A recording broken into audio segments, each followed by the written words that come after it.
Chief প্রসিকিউটরের। Imran Eid সরকার গণজাগরণ মঞ্চের মুখপাত্র হিসাবে সে নিজে সরকারের যে সমস্ত ঊর্ধ্বতন কর্তৃপক্ষ, প্রাইম মিনিস্টার থেকে শুরু করে স্বরাষ্ট্রমন্ত্রী, র্যাবের প্রধান এবং পুলিশের কর্মকর্তাদের সাথে বিভিন্ন সময় বৈঠক করে এই শাপলা চত্বরে যে পরিচালিত অভিযান ছিল সেটির পরিকল্পনায়ও তিনি অংশগ্রহণ করেছিলেন। ঘটনার সুষ্ঠু বিচার দাবি হেফাজতে ইসলামের নেতাদের। ফ্যাসিস্ট সরকারের প্রধানমন্ত্রী সহ যারা গণহত্যার নির্দেশ দিয়েছিলেন তাদেরকে দৃষ্টান্তমূলক শাস্তি যেন আদালত ব্যবস্থা করে। দেখছিলেন প্রধান শিরোনাম। সন্ধ্যার সময়ে সঙ্গে আছি আমি জাফর সাদিক এবং আমি মার্জিয়া শ্রেয়া। এবার অন্যান্য শীর্ষ সংবাদ। সংস্কারের কথা বলে নির্বাচন পেছানোকে সন্দেহের চোখে দেখছে মানুষ, অভিযোগ বিএনপি নেতাদের। ফ্যাসিস্ট সরকারের বিচারে দ্রুত সংসদ ভোট আয়োজনের দাবি। জাতিসংঘ মহাসচিবের বাংলাদেশ সফরে রোহিঙ্গাদের সহায়তা বাড়ার আশা প্রেস সচিবের। শুক্রবার ক্যাম্প পরিদর্শনে যাবেন গুতেরেস। সেপ্টেম্বরে ঢাকায় হবে আন্তর্জাতিক কনফারেন্স। এমবিবিএস বিডিএস ডিগ্রি ছাড়া নামের আগে ডাক্তার নয়, হাইকোর্টের রায় না মানলে আইনি ব্যবস্থার নির্দেশ। 4 দফা বাস্তবায়নে সচিবালয়ের সামনে অবস্থান।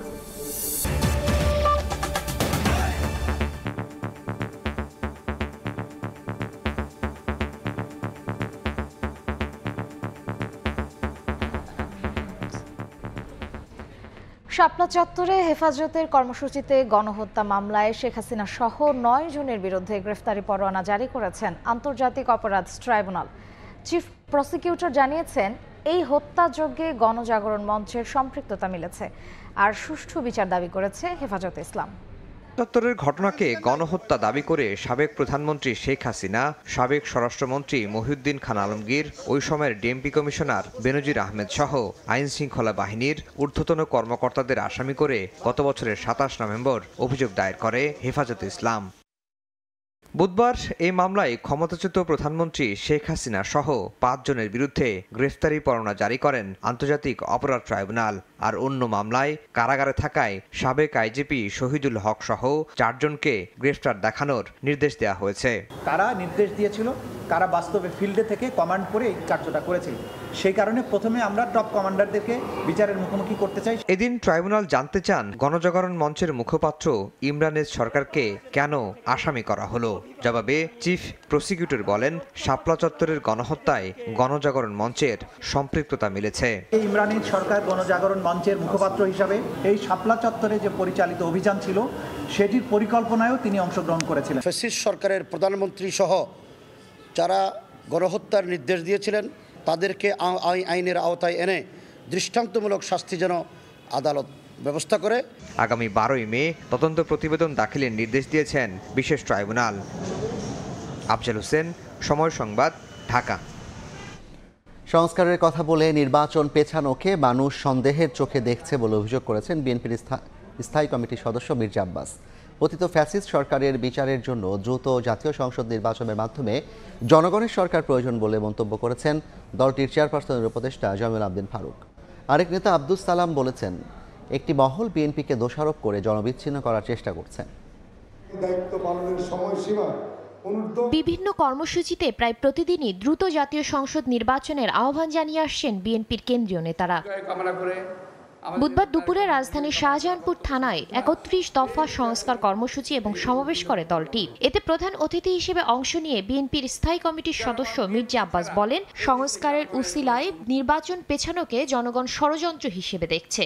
সংস্কার করতে করতে নির্বাচন দেরি হয়ে যাবে, এটা অমূলক নয়, এই ধারণা জাতি করতেছে, কিংবা এর উসিলা ধরে নির্বাচনে পেছাবেন, এটাও জাতির ধারণা অমূলক নয়। এবং দ্রুত জুন জুলাইয়ের মধ্যে নির্বাচনের ঘোষণা ওনারা দিতে পারেন।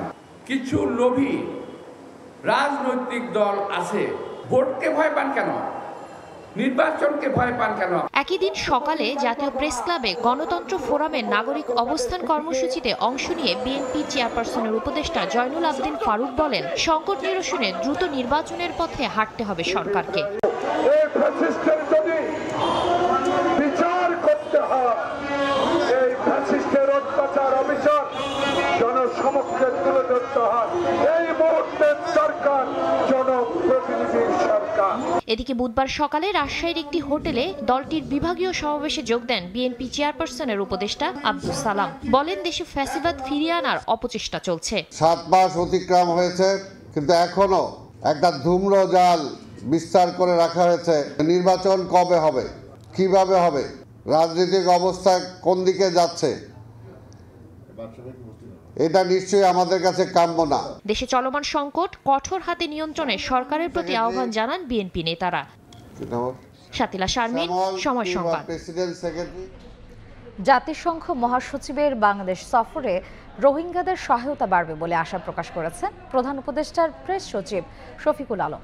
বিকেলে রাজধানীর ফরেন সার্ভিস একাডেমিতে সংবাদ সম্মেলনে তিনি বলেন, সফরের দ্বিতীয় দিন কক্সবাজারে রোহিঙ্গা ক্যাম্প পরিদর্শনে যাবেন অ্যান্টনিও গুতেরেস। সেখানে 1 লাখ রোহিঙ্গার সঙ্গে ইফতার করবেন তিনি। প্রেস সচিব আশা প্রকাশ করেন, জাতিসংঘ মহাসচিবের এই সফর রোহিঙ্গা ইস্যুর বৈশ্বিক গ্রহণযোগ্যতা বাড়াবে। প্রেক্ষাপটে প্রধান উপদেষ্টার আমন্ত্রণে জাতিসংঘ মহাসচিব অ্যান্টনিও গুতেরেস 4 দিনের সফরে বাংলাদেশে আসছেন।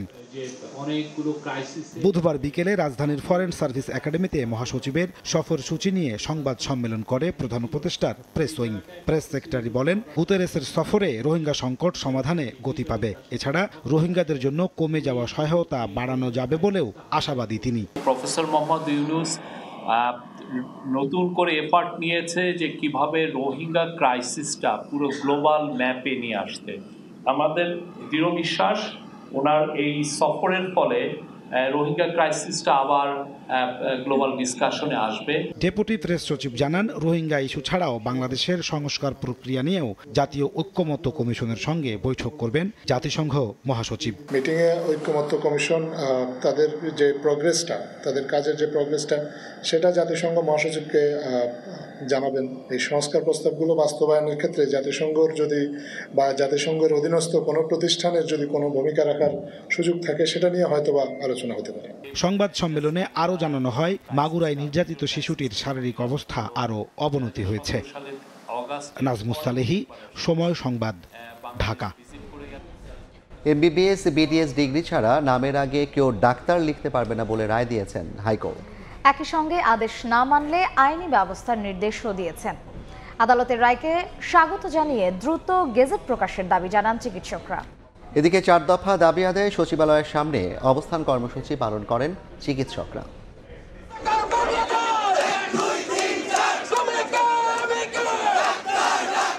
নামের আগে ডাক্তার পদবি ব্যবহার নিয়ে দীর্ঘদিন ধরে চলছে আন্দোলন। এমবিবিএস ও বিডিএস ডিগ্রিধারী ছাড়া কেউ এই পদবি যেন ব্যবহার করতে না পারেন, তা নিয়ে আন্দোলনে দেশের সব মেডিকেল কলেজ শিক্ষার্থী, ইন্টার্ন চিকিৎসক ও পোস্ট গ্র্যাজুয়েট চিকিৎসকরা।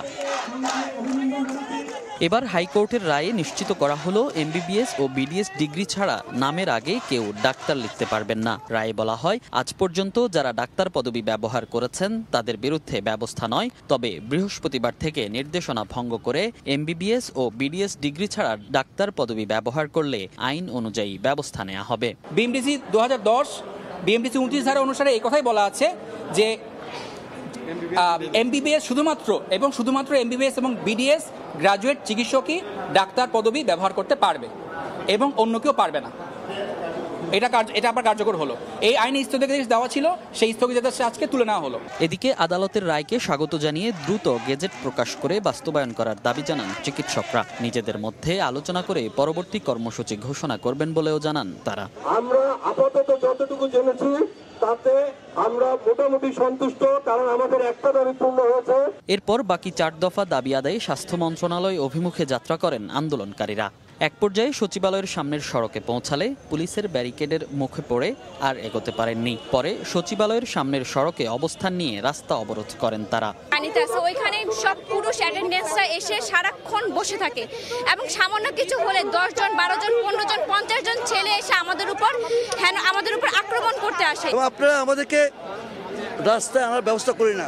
আমি স্বাস্থ্য প্রতিষ্ঠানকে বলবো, আপনারা ডাকেন, চিকিৎসকদেরকে ডাকেন, ওদেরকে ডাকেন, ডিএমএফদেরকে ডাকেন, সেকমোদেরকে ডাকেন, ডেকে শোনেন হোয়াট ইজ দ্য প্রবলেম, কেন এই সমস্যাটা হচ্ছে। এর আগে 5 দফা দাবি নিয়ে কেন্দ্রীয় শহীদ মিনারে মহাসমাবেশে যোগ দেন বিভিন্ন মেডিকেল কলেজের শিক্ষার্থী ও ইন্টার্ন চিকিৎসকরা। এর আগে সুরক্ষা আইন সহ 5 দফা দাবিতে আন্দোলন আর কর্মবিরতি পালন করেন চিকিৎসকরা। মনির হোসেন, সময় সংবাদ, ঢাকা। ধর্ষণের মামলার আইন সংশোধনের খসড়া প্রস্তুত বলে জানিয়েছেন আইন উপদেষ্টা ডক্টর আসিফ নজরুল। দুপুরে সচিবালয়ে ধর্ষণের বিচারে দ্রুত বিচার ট্রাইব্যুনাল গঠন সহ 5 দফা দাবি জানিয়ে আইন উপদেষ্টার কাছে স্মারকলিপি দিয়েছে ধর্ষণ বিরোধী মঞ্চ। এরপর উপদেষ্টা জানান, বিভিন্নভাবে ধর্মের অপব্যাখ্যা দিয়ে নারীর ওপর নির্যাতন ও হয়রানি হচ্ছে, সেগুলো দমনের ক্ষেত্রে সরকার জিরো টলারেন্স নীতিতে আছে। মেয়েদেরকে যারা উত্ত্যক্ত করবে তাদের কঠোর হস্তে দমন করা হবে বলেও হুঁশিয়ারি দেন তিনি। মাগুরায় ধর্ষণের শিকার শিশুটির মামলায় যেন কালক্ষেপণ না হয় সেই নির্দেশনা দেওয়া হয়েছে বলেও জানান উপদেষ্টা। আপাতত আন্দোলন কর্মসূচি স্থগিত করেছে ধর্ষণ বিরোধী মঞ্চ। যেভাবে ধর্মের অপব্যাখ্যা দিয়েও তাদের উপর আক্রমণ করা হচ্ছে, আমরা এটার বিরুদ্ধে জিরো টলারেন্স নীতি গ্রহণ করেছি। এর আগে আপনারা দেখেছেন আমাদের সরকারের পক্ষ থেকে বলা হয়েছে যে আমরা কোনোভাবেই কোনো অজুহাতে কোনো রকম মরাল পুলিশিং করার দায়িত্ব কোনো নাগরিককে দেওয়া হয়নি। বাংলাদেশের কোনো আইনে এই অধিকার কাউকে দেওয়া হয় নাই। আমাদের মেয়েদেরকে বিভিন্ন অজুহাতে যারা উত্ত্যক্ত করবেন অবশ্যই তাদেরকে আমরা দমন করব। নতুন করে মবতন্ত্র রুখতে লাকি আক্তারের গ্রেফতার সহ 5 দফা দাবিতে মানববন্ধন করেছে ইনকিলাব মঞ্চ। বিকেলের শাহবাগে এই কর্মসূচি পালন করা হয়। ধর্ষণের দ্রুত বিচার নিশ্চিত করতে বিশেষ ট্রাইব্যুনাল গঠন ও মিথ্যা মামলার শাস্তি নিশ্চিত করা সহ অবিলম্বে লাকি আক্তারকে গ্রেফতার করে শাহবাগের 2013 সালের রাষ্ট্রবিরোধী সকল ষড়যন্ত্র উন্মোচন করার দাবি জানায় ইনকিলাব মঞ্চ। এছাড়া শাপলা চত্বর ও পিলখানা হত্যাকাণ্ডের তদন্তে জাতিসংঘের হস্তক্ষেপ কামনা করা হয়। এ সময় আওয়ামী লীগকে নিষিদ্ধ করার দাবি তোলেন নেতারা।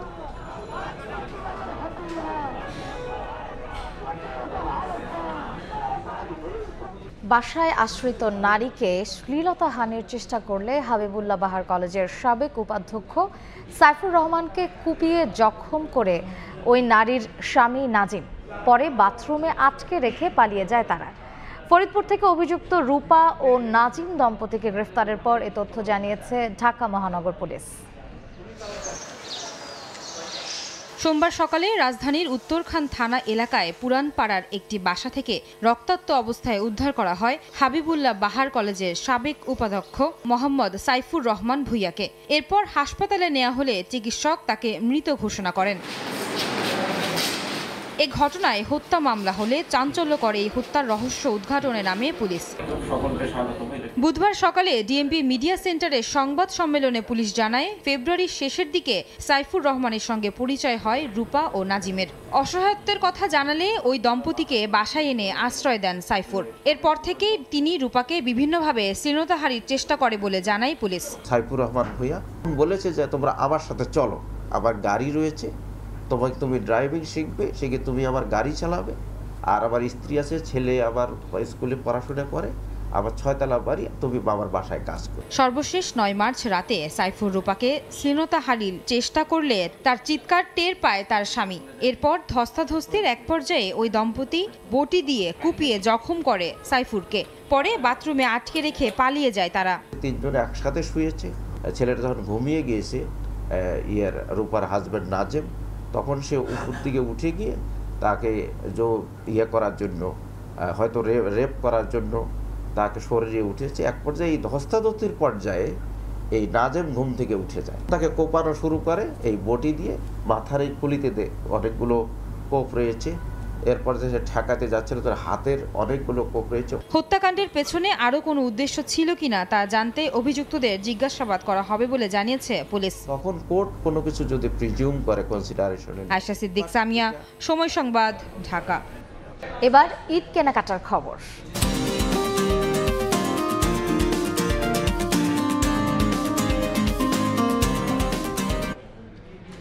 ঈদ উপলক্ষে রমজানের শুরু থেকেই বিক্রি বাড়ছে প্রযুক্তি পণ্যের। ক্রেতাদের বিশেষ নজর স্মার্ট ওয়াচ ও নতুন ফিচারের মোবাইল ফোনের দিকে। বিক্রি বাড়াতে বিভিন্ন ধরনের অফার দিচ্ছেন বিক্রেতারা। অন্তরা সেনের রিপোর্টে বিস্তারিত।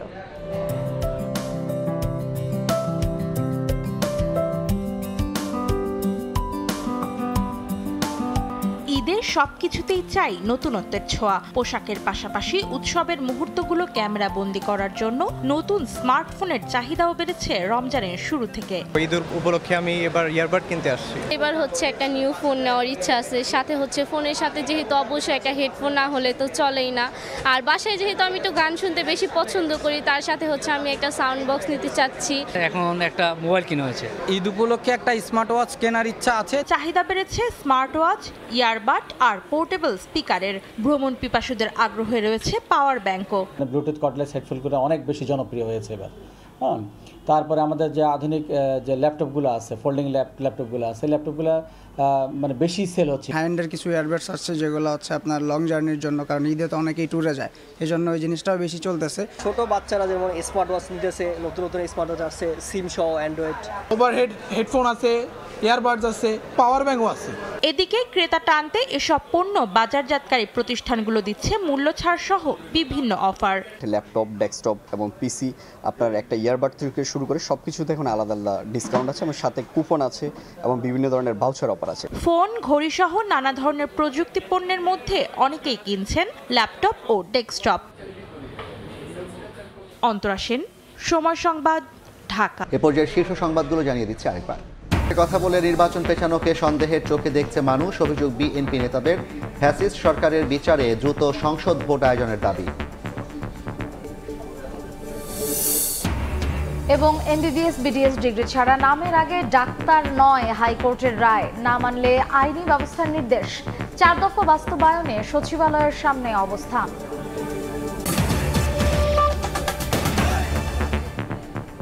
এই ছিল সন্ধ্যার সময়। সঙ্গেই থাকুন সময়।